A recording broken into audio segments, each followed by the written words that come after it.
नमस्कार। मैं Jami Prasad Rao, Singareni college high school. आज का विषय है क्रिया। क्रिया की परिभाषा क्या है, क्रिया कितने प्रकार की है, आज हम विस्तार रूप से जानने का प्रयास करेंगे।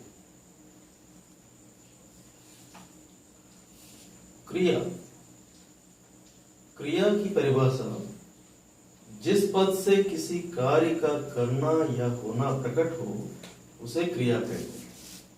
किसी कार्य का करना या होना ये प्रकट हो उसे क्रिया कहते हैं। उदाहरण के लिए क्रिया शब्द देखेंगे, आना, खाना, पीना, दौड़ना, चलना, खेलना, सोना, गाना, ये सब आप जानते हैं। तो क्रिया के मूल रूप को धातु कहते हैं। एक क्रिया के मूल रूप को धातु कहते हैं। आपको तो पता है कि क्रिया आना, खाना, पीना, दौड़ना।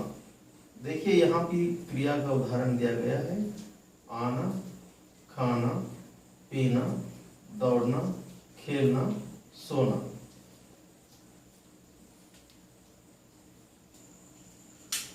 तो अब देखेंगे क्रिया में आना, तो ये क्रिया धातु क्या है,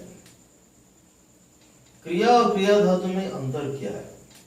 तो देखने से क्रिया आना, तो इसमें ना ये प्रत्यय है, ये प्रत्यय को हटा के जो बचा हुआ जो शेष रहता है वह क्रिया धातु कहलाता है। एग्जाम्पल यहाँ पर आना का क्रिया धातु है आ, और अब खाना शब्द देखेंगे तो इसका प्रत्यय ना को हटाने के बाद अब खाना का क्रिया धातु होगा खा।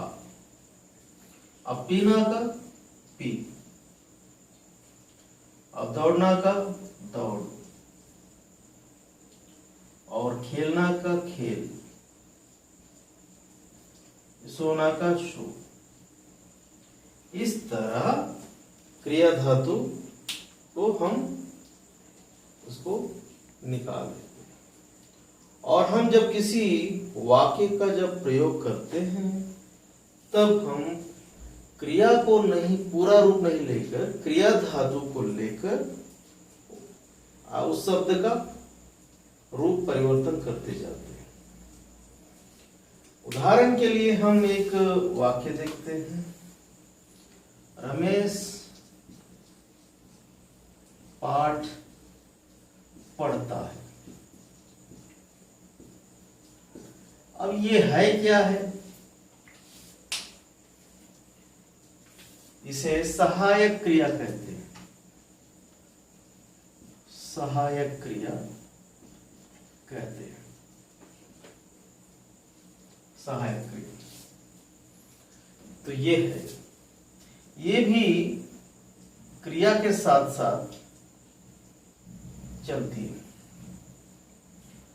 जैसे कि एक शब्द में उदाहरण के लिए हम क्रिया की परिभाषा और उदाहरण भी ये दे सकते हैं, पर क्रिया धातु ये है और इसमें हम क्रिया धातु का पूरा रूप क्रिया नहीं लिखकर क्रिया पढ़ता और ये उससे जोड़ा जाता है। जैसे कि इसमें वर्तमान काल का प्रभाव पड़ा, पढ़ता, ता किस काल के अंतर्गत आ जाता है, वर्तमान काल में, पुल्लिंग में आ जाता है। रमेश पाठ ता, पढ़ा था, पढ़ता है।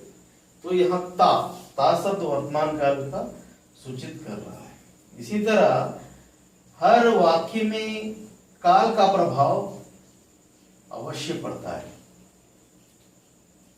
जैसे काल 3 प्रकार के हैं, हम भविष्य में जानते हैं और अधिक जानकारी प्राप्त करेंगे, ये तो आपको पता है। तो जब किसी वाक्य को जब लिखते हैं उसमें काल का प्रभाव पड़ता है। तो ये रहा क्रिया और क्रिया धातु और सहायक क्रिया का भेद। और उसी तरह क्रिया में परिवर्तन भी होते रहते हैं और कर्ता और कर्म का प्रभाव भी क्रिया पर पड़ता है। यहां देखेंगे तो ये कर्ता है और ये कर्म है और ये क्रिया है। कुछ हम देखेंगे तो कुछ क्रिया का प्रभाव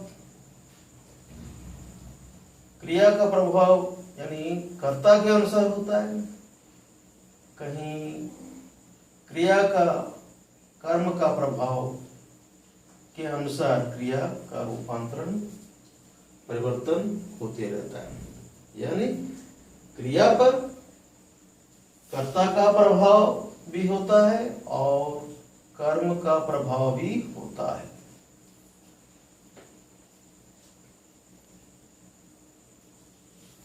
अब यहां देखेंगे क्रिया कितने प्रकार के हैं। देखने से दो प्रकार के हैं। एक है सकर्मक क्रिया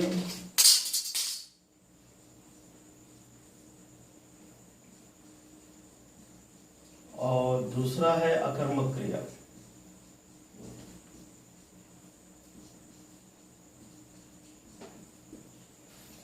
तो ये सकर्मक क्रिया क्या है? सकर्मक क्रिया वो है जिसमें क्रिया के कार्य का फल कर्ता को छोड़कर कर्म पर पड़े। क्रिया का फल कर्म के अनुसार हो। क्रिया का फल कर्म के अनुसार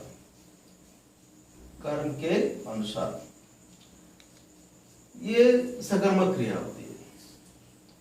जैसे कर्म क्या है देखेंगे। मोहन पाठ पढ़ता है, तो यहां हम देखेंगे तो ये कर्म पाठ है, पाठ प्रधान है। इसके अनुसार कर्म के अनुसार क्रिया होती है। तो इसका कर्म का प्रभाव यहां पड़ रहा है। कर्म के अनुसार यहां क्रिया का रूप परिवर्तन हो रहा है। पाठ पुल्लिंग है इसलिए क्रिया भी पुल्लिंग में दिखाया गया है। और पाठ एकवचन है इसीलिए सहायक क्रिया में भी एकवचन का प्रयोग किया गया है।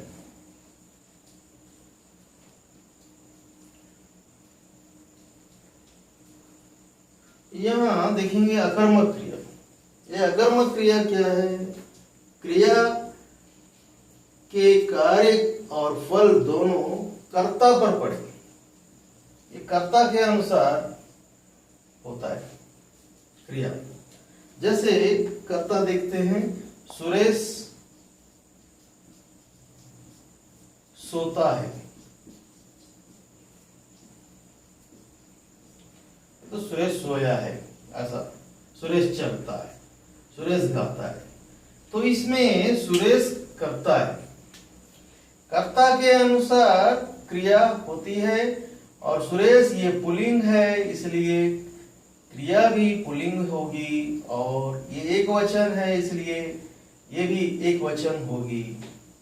पुल्लिंग एक वचन और ये भी पुल्लिंग एक वचन में होगी। और सहायक क्रिया भी पुल्लिंग एक वचन में होगी। यानी सुरेश करता है और ये करता है इसलिए क्रिया भी उसी के अनुसार होगी और सहायक क्रिया भी उसी के अनुसार होगी। यानी यहां आप देखेंगे स्पष्ट हो जाएगा, कर्ता के अनुसार क्रिया हो गया कर्मक क्रिया में, और यहां देखेंगे उसके ऑपोजिट सकर्मक क्रिया में कर्म के अनुसार क्रिया होगी। यही दोनों में अंतर है। जो सकर्मक क्रिया कर्म के अनुसार क्रिया होगी और अकर्मक क्रिया में कर्ता के अनुसार क्रिया होगी और सहायक क्रिया भी होगी। अभी तक हमने कर्ता का प्रभाव क्रिया पर और कर्म का प्रभाव क्रिया पर कैसे, ये हमने सीखा। यही है क्रिया का रूपांतरण। क्रिया कितने रूप हैं ये सब कुछ हम जान चुके हैं, और अधिक आप जानकारी के लिए मैंने नोट्स डिस्क्रिप्शन में डाला हुआ है, आप कृपया उसे डाउनलोड करके और भी विवरणात्मक रूप से विषय को ग्रहण करने की कृपा करता हूँ। आगे क्लास तक आप सभी को मेरा धन्यवाद।